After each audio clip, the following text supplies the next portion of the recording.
মাসের মধ্যে আমাদের বাংলাদেশে নতুন করে ছাত্র জনতার নেতৃত্বে নতুন একটি রাজনৈতিক দল আসছে, প্রতিনিধিগুলো বাছাই করছে। এর ভিতরেও কিন্তু সীমাবদ্ধতা দেখা যাচ্ছে মাঝে মাঝে, আমরা সেগুলো সংশোধন করছি। আমরা এই ফেব্রুয়ারির মধ্যেই বাংলাদেশের প্রত্যেকটি থানা এবং উপজেলায় পৌঁছে যাব এবং আমাদের এই প্রতিনিধিরা এক একজন লিডার হয়ে বাংলাদেশের প্রত্যেকটি ঘরে পৌঁছে যাবে। আমরা শুধু আপনাদেরকে একটি কথাই বলি, এই রাজনৈতিক দলের আপনারা যারা আজকে আমাদের সামনে রয়েছেন প্রত্যেকে এক একজন লিডার, এবং এটি মনে করে আপনারা আপনাদের জায়গা থেকে ওই যোগ্য দক্ষ সৎ এই সব দেশের প্রতি দেশের মানুষের প্রতি যে মানুষগুলো আছে আপনার নিজের এক একজন লিডার হয়ে সেই মানুষগুলোকে ঐক্যবদ্ধ করার কাজে আজকে থেকে লেগে পড়ুন।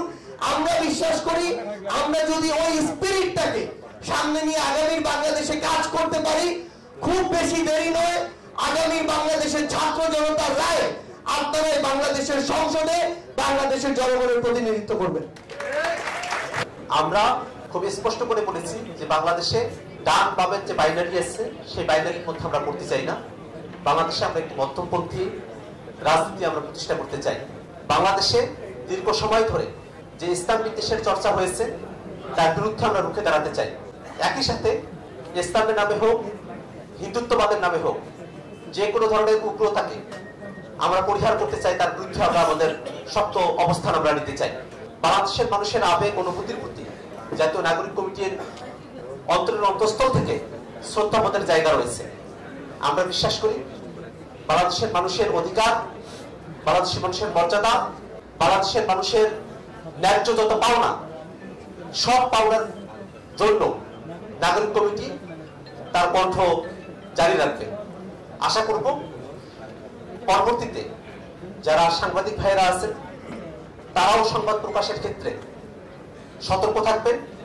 একই সাথে এরকম ধরনের যদি কোনো পরিস্থিতি তৈরি হয় সেক্ষেত্রে সাংগঠনিকভাবে আমাদের সাথে যোগাযোগ করে আসলেই কোনো ধরনের কোনো ভুল হয়েছে কিনা, যদি মানুষ মাত্র ভুল হতেও পারে সে ভুল শুধরাবার সুযোগ আছে কিনা, পদ্ধতি কি হতে পারে, সে ব্যাপারে সাংগঠনিক প্রক্রিয়াতেই আমরা আমাদের কার্যক্রমগুলো এগিয়ে নেব।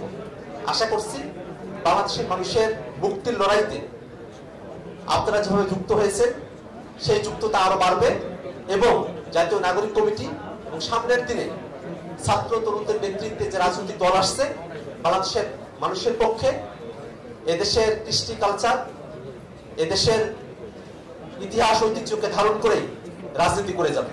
জাতীয় নাগরিক কমিটি গণঅভ্যুত্থান পরবর্তী বাংলাদেশে রাজনীতির নারীর হিস্সা শীর্ষক একটি আলোচনা সভার আয়োজন করেছিল। সে আলোচনা সভায় সম্মত কারণেই জাতীয় নাগরিক কমিটির মুখপাত্র সামান্তা শারমিন তিনি বক্তব্য দেন এবং বাংলাদেশের সামাজিক প্রেক্ষাপটে নারীরা যে পরিমাণ সম্পত্তি আইনগতভাবে পেয়ে থাকেন ততটুকু সম্পত্তি যে তারা পান না, সেই সম্পত্তির অধিকারের যে নিশ্চয়তা সেই নিশ্চয়তার উপরে তিনি জোরারোপ করেন। দুর্ভাগ্যবশত পত্রিকায় ভুলভাবে কোটেশন আসে এবং যার কারণে অনেক ভুল বোঝাবুঝি তৈরি হয়। ইতিমধ্যে জাতীয় নাগরিক কমিটির পক্ষ থেকে এই বিষয়ে আমরা আমাদের বক্তব্য স্পষ্ট করেছি।